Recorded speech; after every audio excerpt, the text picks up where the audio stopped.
എല്ലാ വിദ്യാർത്ഥികൾക്കും പുതിയൊരു വീഡിയോയിലേക്ക് സ്വാഗതം. ഈ വർഷത്തെ SSLC പരീക്ഷ നടന്നുകൊണ്ടിരിക്കുകയാണ്.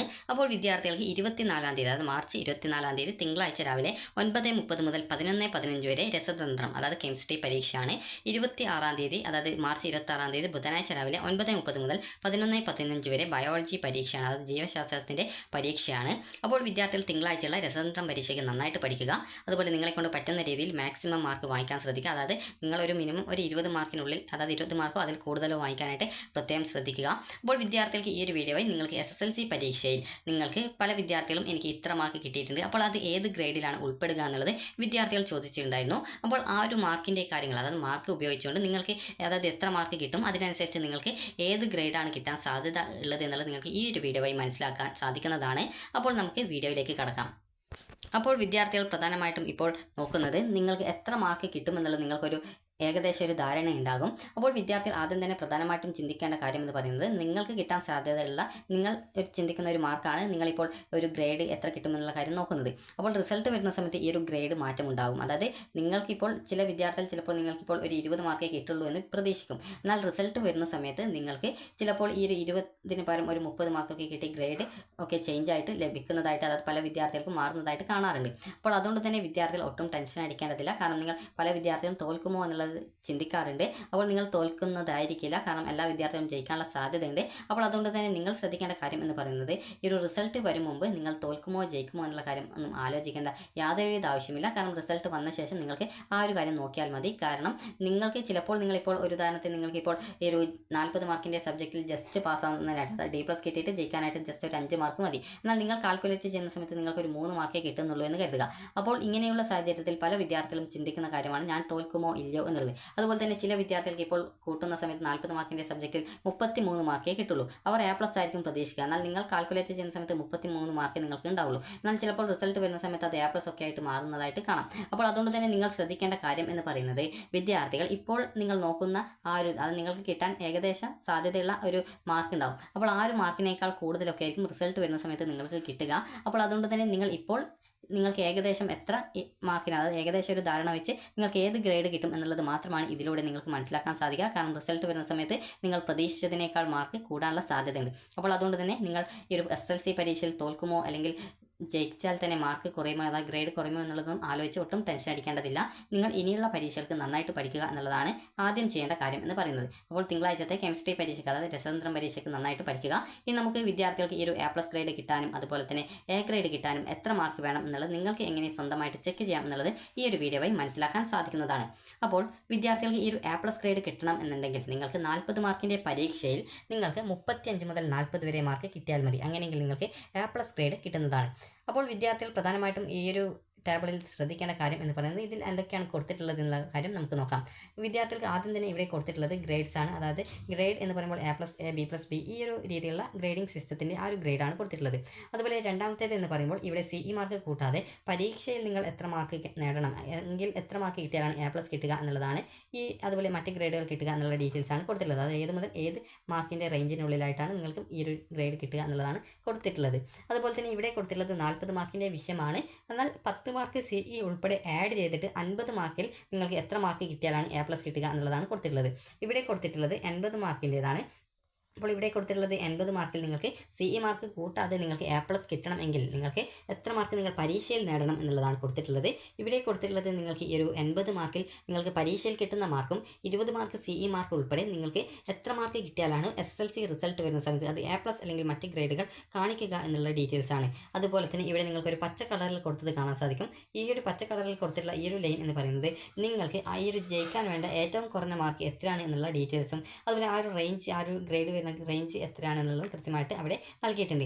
ഇനി അടുത്തതായിട്ടുള്ളത് ഇവിടെ നിങ്ങൾക്ക് കാണാം DE എന്ന് പറഞ്ഞുകൊണ്ട് ഈ ഒരു ഗ്രേഡും അതുപോലെ തന്നെ ഇവിടെ ബാക്കിയുള്ള കാര്യങ്ങളൊക്കെ ചുവപ്പ് കളറിൽ ടൈപ്പ് ചെയ്ത് കൊടുത്തതായിട്ട് കാണാൻ സാധിക്കും. അപ്പോൾ ഇവിടെ കൊടുത്തിട്ടുള്ളത് എന്ന് പറയുന്നത്, ഇവിടെ കൊടുത്തിട്ടുള്ള ഏതെങ്കിലും മാർക്ക് നിങ്ങൾക്ക് അല്ലെങ്കിൽ ഏതെങ്കിലും ഗ്രേഡ് നിങ്ങൾക്ക് കിട്ടുകയാണെങ്കിൽ ആ ഒരു സബ്ജക്റ്റ് നിങ്ങൾ തോൽക്കുന്നതും അതുപോലെ തന്നെ പിന്നീട് SSLC പരീക്ഷ എഴുതേണ്ടതായിട്ട് വരും എന്നുള്ളതാണ് ഈ ഒരു ചുവപ്പ് കളറിൽ ഈ ഒരു D മുതൽ E വരെയുള്ള ഈ ഒരു കോളങ്ങൾ കൊടുത്തിട്ടുള്ള ചുവപ്പ് കളറിൽ കൊടുക്കാനുള്ള കാരണം എന്ന് പറയുന്നത്. അപ്പോൾ നമുക്ക് ആദ്യം തന്നെ നോക്കാം. നിങ്ങൾക്ക് ജയിക്കാൻ വേണ്ട ഏറ്റവും കുറഞ്ഞ മാർക്ക് എന്ന് പറയുന്നത് D+ ഗ്രേഡാണ്. അപ്പോൾ ഈ ഒരു D+ ഗ്രേഡ് കിട്ടണമെങ്കിൽ 40 മാർക്കിൻ്റെ സബ്ജക്റ്റിൽ നിങ്ങൾക്ക് മിനിമം ഒരു 5 മാർക്കെങ്കിലും കിട്ടണം. അതായത് 5 മുതൽ 9 വരെ മാർക്ക് കിട്ടിയാലാണ് നിങ്ങൾക്ക് ഈ ഒരു D+ ഗ്രേഡ് കിട്ടുക. അതുപോലെ തന്നെ CE മാർക്ക് ഉൾപ്പെടെ കൂട്ടുന്ന സമയത്ത് നിങ്ങൾക്ക് ഈ ഒരു 15 മുതൽ 19 വരെ മാർക്ക് കിട്ടിയാലാണ് നിങ്ങൾക്ക് ഈ ഒരു D+ ഗ്രേഡ് കിട്ടുക. അതുപോലെ തന്നെ 80 മാർക്കിൻ്റെ സബ്ജക്റ്റ് ആണെങ്കിൽ അവിടെ നിങ്ങൾക്ക് ഈ ഒരു 10 മുതൽ 19 വരെ മാർക്ക്, അതായത് ആകെ മാർക്കിൻ്റെ 30 മുതൽ 39% വരെ എന്നുള്ളതാണ് ഇതുകൊണ്ട് ഉദ്ദേശിക്കുന്നത്. അതായത് 10 മുതൽ 19 വരെ മാർക്ക് കിട്ടിയാലാണ് നിങ്ങൾക്ക് ഈ ഒരു 80 മാർക്കിൻ്റെ പരീക്ഷയിൽ നിങ്ങൾക്ക് D+ ഗ്രേഡ് കിട്ടുക. ഇനി ഇത് CE മാർക്ക് 20 മാർക്ക് ഇതിനൊപ്പം കൂട്ടുന്ന സമയത്ത് ഈ ഒരു 10ന് പകരം 30 മാർക്ക് ടോട്ടലായിട്ട് നിങ്ങൾക്ക് ഉണ്ടായിരിക്കണം. അതുപോലെ 39 വരെ മാർക്ക് കിട്ടിക്കഴിഞ്ഞാലും ഈ ഒരു D+ ഗ്രേഡാണ് നിങ്ങൾക്ക് കിട്ടുക. ഇനി നമുക്ക് A+ൻ്റെ കാര്യം നോക്കാം. A+ ഗ്രേഡ് കിട്ടണമെന്നുണ്ടെങ്കിൽ നിങ്ങൾക്ക് 35 മുതൽ 40 മാർക്ക് വരെയാണ് ഈ ഒരു 40 മാർക്കിൻ്റെ പരീക്ഷയിൽ നിങ്ങൾ നേടേണ്ടത്.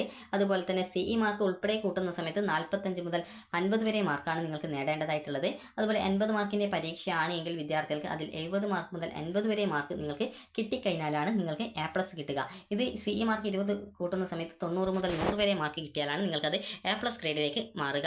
അതുപോലെ തന്നെ നിങ്ങൾക്ക് ഇവിടെ നിങ്ങൾക്ക് കാണാം A ഗ്രേഡ് കിട്ടണമെങ്കിൽ 30 മുതൽ 34 വരെ മാർക്ക് നേടിയിരിക്കണം. അതുപോലെ തന്നെ നിങ്ങൾക്ക് 25 മാർക്ക് മുതൽ 29 വരെ മാർക്ക് കിട്ടിയാലാണ് B+ കിട്ടുക. 20 മുതൽ 24 വരെ മാർക്ക് കിട്ടിയാൽ B ഗ്രേഡ്, 15 മുതൽ 19 വരെ മാർക്ക് കിട്ടിയാൽ C+ ഗ്രേഡ്, 10 മുതൽ 14 വരെ മാർക്ക് കിട്ടിയാൽ C ഗ്രേഡ്. അതുപോലെ തന്നെ ഇതിനോടൊപ്പം 10 മാർക്ക് CE ഉൾപ്പെടെ കൂട്ടുന്ന സമയത്ത് നിങ്ങൾക്ക് A ഗ്രേഡ് കിട്ടണമെങ്കിൽ, അതായത് A+ കിട്ടണമെങ്കിൽ 45 മുതൽ 50 വരെ മാർക്കും, A ഗ്രേഡ് കിട്ടണമെങ്കിൽ 40 മുതൽ 44 വരെ മാർക്കും, B+ കിട്ടണമെങ്കിൽ 35 മുതൽ 39 വരെ മാർക്കും, അതുപോലെ തന്നെ B കിട്ടണമെങ്കിൽ 30 മുതൽ 34 വരെ മാർക്കും, അതുപോലെ തന്നെ C+ കിട്ടണമെങ്കിൽ 25 മുതൽ 29 വരെ മാർക്കും, അതുപോലെ C കിട്ടണമെങ്കിൽ 20 മുതൽ 24 വരെ മാർക്കും നിങ്ങൾക്ക് കിട്ടിയിട്ടുണ്ടായിരിക്കണം. അതുപോലെ തന്നെ 80 മാർക്കിൻ്റെ സബ്ജക്റ്റ് ആണെങ്കിൽ അവിടെ നിങ്ങൾക്ക് കാണാം A+ ഗ്രേഡ് കിട്ടണമെങ്കിൽ 70 മുതൽ 80 വരെ മാർക്ക് കിട്ടിയിട്ടുണ്ടായിരിക്കണം. 60 മുതൽ 69 വരെ മാർക്ക് കിട്ടിയാലാണ് A ഗ്രേഡ്, 50 മുതൽ 59 വരെ മാർക്ക് കിട്ടിയാലാണ് B+ ഗ്രേഡ്, 40 മുതൽ 49 വരെ മാർക്ക് കിട്ടിയാലാണ് B ഗ്രേഡ്, അതുപോലെ 30 മുതൽ 39 വരെ മാർക്ക് കിട്ടിയാലാണ് C+ ഗ്രേഡ്, അതുപോലെ തന്നെ 20 മുതൽ 29 വരെ മാർക്ക് കിട്ടിയാലാണ് C ഗ്രേഡ്. ഇനി നിങ്ങൾക്ക് 80 മാർക്കിനോടൊപ്പം 20 മാർക്ക് CE ഉൾപ്പെടെ കൂട്ടുന്ന സമയത്ത് 90 മുതൽ 100 വരെ കിട്ടിയാലാണ് A+ ഗ്രേഡ് കിട്ടുക. 80 മുതൽ 59 വരെ A ഗ്രേഡും, 70 മുതൽ 79 വരെ B+ ഗ്രേഡും, 60 മുതൽ 69 വരെ ഒരു B ഗ്രേഡും, അതുപോലെ തന്നെ 50 മുതൽ 59 വരെ C+ ഗ്രേഡും, അതുപോലെ തന്നെ 40 മുതൽ 49 വരെ C ഗ്രേഡുമാണ് നിങ്ങൾക്ക് കിട്ടുക. ഇനി വിദ്യാർത്ഥികൾക്ക് ഏറ്റവും കുറഞ്ഞത് ജയിക്കാൻ വേണ്ടത് നേരത്തെ പറഞ്ഞതുപോലെ തന്നെ D+ ഗ്രേഡാണ്. D+ കിട്ടണമെങ്കിൽ 40 മാർക്കിൻ്റെ സബ്ജക്റ്റിൽ മിനിമം 5 മാർക്കെങ്കിലും വേണം. 5 മുതൽ 9 വരെ മാർക്ക് കിട്ടിയാൽ അത് D+ ഗ്രേഡാണ് ഉണ്ടാവുക. CE മാർക്ക് ഉൾപ്പെടെ കൂട്ടുന്ന സമയത്ത് 15 മുതൽ 19 വരെ മാർക്ക് കിട്ടിയാലാണ് D+ കിട്ടുക, അതുപോലെ ജയിക്കുകയും ചെയ്യുക. അതുപോലെ 80 മാർക്കിൻ്റെ സബ്ജക്റ്റ് ആണെങ്കിൽ പരീക്ഷയിൽ 10 മുതൽ 19 വരെ മാർക്ക് കിട്ടിക്കഴിഞ്ഞാൽ നിങ്ങൾക്ക് D+ ഗ്രേഡാണ് കിട്ടുക. എന്നാൽ ഈ ഒരു 20 മാർക്ക് CE ഉൾപ്പെടെ കൂട്ടുന്ന സമയത്ത് നിങ്ങൾക്ക് 30 മാർക്ക് മുതൽ 39 വരെ മാർക്ക് കിട്ടിയാലാണ് ഈ ഒരു D+ കിട്ടുക. ഇതിന് താഴെയായിട്ട് ഏത് ഗ്രേഡ് കിട്ടിയാലും DO EO ഏത് ഗ്രേഡ് കിട്ടിക്കഴിഞ്ഞാൽ നിങ്ങൾ ആ ഒരു സബ്ജക്റ്റ് തോൽക്കുന്നതാണ്. അതുപോലെ തന്നെ വിദ്യാർത്ഥികൾക്ക് പിന്നീട് നിങ്ങൾക്ക് പരീക്ഷ എഴുതി ജയിക്കാനും സാധിക്കുന്നതായിരിക്കും. ഇനി വിദ്യാർത്ഥികൾ ചോദിക്കുന്ന പ്രധാനപ്പെട്ട കാര്യമാണ് ഈ ഒരു ടേബിളിൽ നിന്ന് നിങ്ങൾക്ക് ഏത് ഗ്രേഡ് കിട്ടുമെന്നുള്ളത് എങ്ങനെ മനസ്സിലാക്കാം എന്നുള്ളത്. അപ്പോൾ അതിന് ജസ്റ്റ് നമുക്കൊരു ഉദാഹരണം നമുക്ക് നോക്കാം. അതായത് ഇപ്പോൾ നമുക്ക് ജസ്റ്റ് ഒരു ഉദാഹരണം നോക്കാം. ഇപ്പോൾ നിങ്ങൾക്കിപ്പോൾ ഈ ഒരു കണക്ക് പരീക്ഷയിൽ, അതായത് ഗണിതശാസ്ത്രം പരീക്ഷയിൽ നിങ്ങൾക്ക് ലഭിക്കാൻ സാധ്യതയുള്ള മാർക്ക് എന്ന് പറയുന്നത് ഒരു 50 മാർക്കാണെന്ന് കരുതുക. അപ്പോൾ 50 മാർക്കാണ്. നിങ്ങൾക്കറിയാം മാത്സ് എന്ന് പറയുന്നത്, അതായത് ഈ ഗണിതശാസ്ത്രം എന്ന് പറയുന്നത് 50 മാർക്കുള്ള സബ്ജക്റ്റാണ്. ഇതിൽ നിങ്ങൾക്ക് ലഭിച്ച മാർക്ക് എന്ന് പറയുന്നത് 50 മാർക്കാണ്. അപ്പോൾ 50 മാർക്ക് നിങ്ങൾക്ക് കിട്ടിക്കഴിഞ്ഞാൽ നിങ്ങൾക്ക് ഏത് ഗ്രേഡ് കിട്ടും എന്നുള്ളത് നിങ്ങൾക്ക് സിമ്പിളായിട്ട് തന്നെ മനസ്സിലാക്കാം. അതായത് ഒന്നാമത്തേത് എന്ന് പറയുന്നത് ഇതിനോടൊപ്പം CE മാർക്ക് കൂട്ടാതെയാണ് നിങ്ങൾ നോക്കുന്നത്. CE മാർക്ക് കൂട്ടാതെ നോക്കുന്ന സമയത്ത് ഇവിടെ നിങ്ങൾക്ക് കാണാം 50 മുതൽ 59 വരെ, അത് ഇവിടെ 50 ഉണ്ട്. അപ്പോൾ 50 മുതൽ 59 വരെ B+ ഗ്രേഡാണ്. അപ്പോൾ ഈ ഒരു വിദ്യാർത്ഥിക്ക് B+ ഗ്രേഡാണ് കിട്ടുക. അതായത് ഇപ്പോൾ നിങ്ങൾക്ക് ഇതിനോടൊപ്പം 20 മാർക്ക് CE കൂട്ടുന്ന സമയത്ത് അത് 70 മാർക്കാണ് വരിക. അങ്ങനെ 70 മാർക്ക് വരുന്ന സമയത്ത് നിങ്ങൾക്ക് നോക്കാം, ഇവിടെ ഈ ഒരു ലിസ്റ്റ് നോക്കുന്ന സമയത്ത് കാണാം 70 മുതൽ 79 വരെ. ആദ്യത്തെ 50 മാർക്കാണ് പരീക്ഷയിൽ കിട്ടിയത്, എന്നാൽ അത് 50 മുതൽ 59 വരെ B+ ഗ്രേഡാണ്. അതിനോടൊപ്പം 20 മാർക്ക് കൂട്ടുന്ന സമയത്തും അത് 70 മുതൽ 79 വരെ മാർക്ക് ഇനത്തിൽ നോക്കുന്ന സമയത്ത് ഇവിടെ B+ ഗ്രേഡാണ് കിട്ടുന്നത്. ഇനി നിങ്ങൾക്ക് കിട്ടിയിട്ടുള്ള മാർക്ക് എന്ന് പറയുന്നത്, അതായത് ഈ ഒരു ഇംഗ്ലീഷ് ആണെന്ന് കരുതുക. ഇംഗ്ലീഷാണ് അത് നിങ്ങൾക്ക് ഈ ഒരു 80-ൽ നിങ്ങൾക്കൊരു 20 മാർക്കേ കിട്ടിയിട്ടുള്ളൂ എന്ന് കരുതുക. അതായത് 50 മാർക്കിൻ്റെ പരീക്ഷയിൽ 20 മാർക്കേ കിട്ടിയിട്ടുള്ളൂ. അങ്ങനെയെങ്കിൽ 20 മാർക്ക് നിങ്ങൾക്ക് കിട്ടിയിട്ടുണ്ടെങ്കിൽ അത് ഏത് ഗ്രേഡിലാണ് ഉൾപ്പെടുത്തുക എന്നുള്ളത് നമുക്ക് നോക്കാം. അപ്പോൾ 80 മാർക്കിൻ്റെ ആ ഒരു റിസൾട്ട് നോക്കുന്ന സമയത്ത് 20 മാർക്ക് എവിടെയാണ് വരുന്നത് എന്നത് നോക്കാം. അതായത് 20 മുതൽ 29 വരെ എന്നാണ് പറഞ്ഞിട്ടുള്ളത്. അത് C ഗ്രേഡ് ആയിട്ടാണ് വരിക. അപ്പോൾ ഇതിനോടൊപ്പം 20 മാർക്ക് CE ഉൾപ്പെടെ കൂട്ടുന്ന സമയത്ത് അത് 40 ആണ് വരിക. അങ്ങനെയെങ്കിലും അത് C ഗ്രേഡിലാണ് വരിക.